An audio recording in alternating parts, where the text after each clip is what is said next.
Where were you on the evening of the 23rd?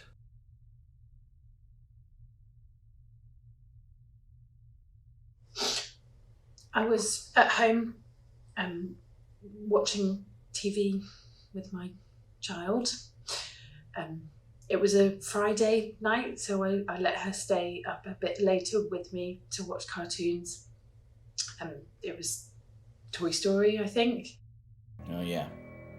To infinity and beyond and all that. Help yourself to a cup of water if you like, Mum.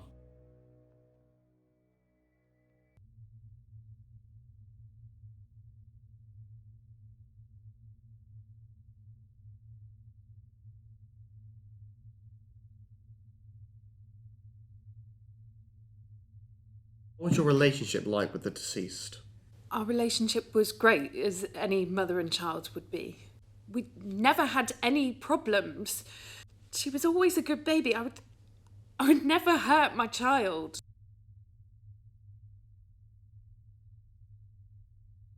I understand that. However, we still have to ask.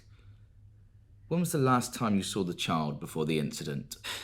I don't remember.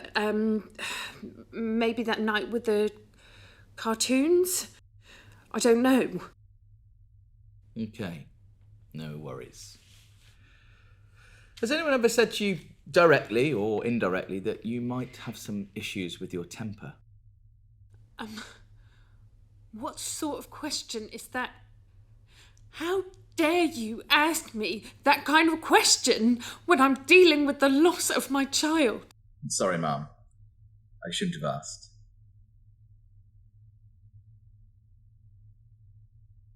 Do you know of anyone else who might be involved or who would want to harm the child? No. She was a sweet and innocent child. Why would anyone want to hurt her? What kind of psychotic human being would ever want to hurt a child? Yeah. Who would? For the purposes of the tape, the time is 17:40 and Officer Barnes has entered the room, handed Detective Cliff a piece of paper and left. Detective Cliff has just handed me a piece of paper. It's from forensics, and it confirms that the small trace of blood found on the carpet in the bedroom belonging to Sarah Langford is also the same blood discovered on the edge of a TV remote found beside the bed of Elizabeth Waters. It appears that someone tried to wipe the blood off but didn't do a very good job of it. The time is 17:42, and I'm terminating the interview with Elizabeth Waters. Elizabeth Waters, I'm arresting you for the murder of Sarah Langford. What? Why? I haven't done anything. You do not have to say anything, but it may harm your defence if you do not mention, when questioned, something which you reply on in court. Anything you do say may be given in evidence. Do you understand? How can you accuse me of killing my own child? I haven't done anything. You murdered that poor child in cold blood. Did you really think you would get away with it?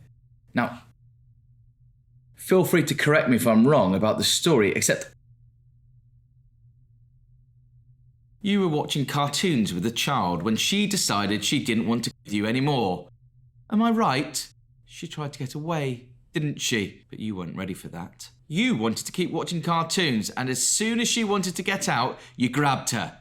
There was a slight struggle, wasn't there?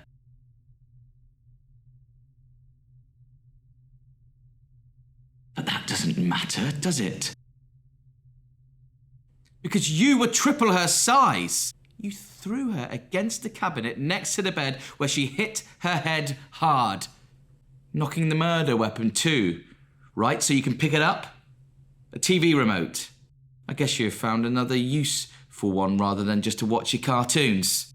After that, it's only a couple more hits, I guess, then she doesn't have to stop watching cartoons anymore. Was that all you wanted? Just to keep watching cartoons like some happy family? Instead, you decide to murder her and leave her out in the bin somewhere for another unfortunate soul to find. And just to let you know, not that you deserve it, but your child's name is actually Sarah Langford, the daughter of Mary Langford, the woman who lives across the street from you. And that woman is currently sat in the room next door watching you go to prison for the rest of your life. You, ma'am, have never had a child, nor currently have one. You are no mother. You're a murderer, and you'll be charged as one too.